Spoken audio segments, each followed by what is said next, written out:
Eldho Joseph പറയുന്നു, hi tech ന്യൂജനുകളുടെ മുന്നിലാണോ അരുണിൻ്റെ പഴയകാല വേദാന്തം തന്തവൈബാണോടെ എന്നല്ലേ ചോദ്യം.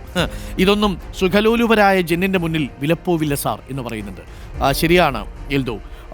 ഒരു പുതിയ തലമുറയ്ക്ക് പലതും നമ്മൾ പഴയ വൈബിൽ നിന്നുകൊണ്ട് സംസാരിക്കുമ്പോൾ പോലും ഒരു പുസ്തകം വായിക്കുന്നതിനുള്ള ക്ഷമ പല കുട്ടികൾക്കും ഇല്ലാതെ പോകുന്നത് നമ്മുടെ മുന്നിൽ കണ്ടിട്ടുണ്ട്. പണ്ട് കാലത്തും ഉണ്ടായിരുന്നു. പക്ഷേ 10ൽ 6 കുട്ടികൾക്ക് താല്പര്യമുണ്ടായിരുന്നത് 10ൽ 3 കുട്ടികൾക്ക് മാത്രമായി ചുരുങ്ങുമ്പോൾ അതിലെന്തോ കുഴപ്പമുണ്ട് എന്നുള്ളതാണ്.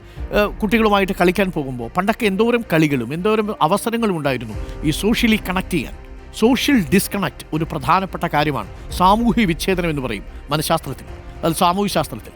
ആ സാമൂഹിക വിച്ഛേദനം സംഭവിച്ചു പോകരുത്. കുട്ടികളെ തൊട്ടടുത്ത് കളിക്കാനൊക്കെ വിടുക. പക്ഷെ അവിടെ രാത്രിയിൽ ഇരുട്ടത്ത് ഈ കൂട്ടം കൂടി നിന്നിട്ട് ഇതേപോലെ ഇത്തരം സാധനങ്ങൾ കൈമാറുന്ന സ്ഥലത്തേക്ക് വിടാനല്ല, തുറന്ന് കളിക്കുന്ന സ്ഥലങ്ങളിൽ, തുറന്ന് ഇടപഴകുന്ന ഇടങ്ങളിലൊക്കെ കുട്ടികളുമായിട്ട് പോകണം. വായനശാലകളിൽ വിടണം. അവരെ കുട്ടികൾ വായിക്കാൻ പ്രേരിപ്പിക്കണം. പല പരിപാടികളും ആസൂത്രണത്തിൻ്റെ ചുമതല അവർക്ക് കൊടുക്കണം. അതൊക്കെയാണ്.